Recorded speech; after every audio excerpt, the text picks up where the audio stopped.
नमस्कार. उज्ज्वला होम किचनमध्ये तुमच्या सर्वांचे पुन्हा एकदा खूप खूप मनापासून स्वागत आहे. आज आपण अगदी 8 ते 10 दिवस टिकणारी 5 मिनिटात बनवून तयार होणारी पोटाला थंडावा देणारी अशी ओला नारळ आणि पुदिन्याची चटणी कशी बनवायची हे बघणार आहोत.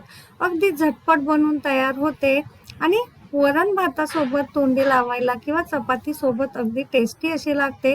तर त्यासाठी येथे अर्धा नारळ आपण घेतलेला आहे. आपल्याला किती क्वांटिटीमध्ये चटणी करायची त्यानुसार ह्याचे प्रमाण कमी जास्त केले तरी सुद्धा चालू शकेल.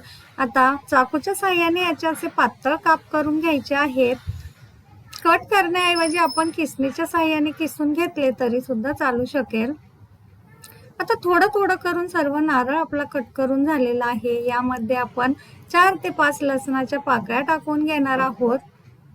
मूठभर पुदिना आपल्याला लागणार आहे. चवीपुरतं मीठ, 1 चमचा जिरे आणि 5 ते 6 हिरव्या मिरच्या आपल्याला यासाठी लागणार आहे. आता मिक्सरच्या भांड्यामध्ये थोडं थोडं करून सर्व पदार्थ आपल्याला हे टाकून घ्यायचं आहे. आता मिक्सरला हे पाणी न टाकता आपल्याला फिरवून घ्यायचं आहे. यामुळे आपली चटणी भरपूर दिवस टिकायला मदत होते. आता एकदम बारीक असं ह्याला आपल्याला करून घ्यायचं आहे. आपण बघू शकता टेक्स्चर. आता हे साईडला ठेवून देऊया. एका कढईमध्ये 2 चमचे आपल्याला तेल गरम करून घ्यायचं आहे.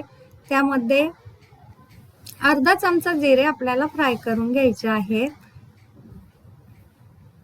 आता तेल व्यवस्थित असं आपल्याला गरम करून घ्यायचं आहे आणि छान जिरे याच्यात तडतडून द्यायचे आहे. फोडणी छान बसली की चटणी सुद्धा आपली अतिशय टेस्टी अशी बनते.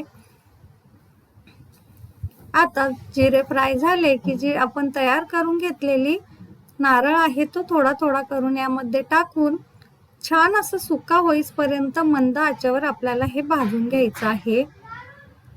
हे बघा, आता याला 3 ते 4 मिनिटं लागतात फक्त. हे बघा, आपली चटणी सुकी झालेली आपल्याला दिसत असेल. आता यामध्ये आपण चवीनुसार थोडीशी पाव चमचा साखर आणि अर्धा लिंबू यामध्ये पिळून घालायचं आहे. यामुळे आपली चटणीची टेस्ट आणखीनच वाढायला मदत होते.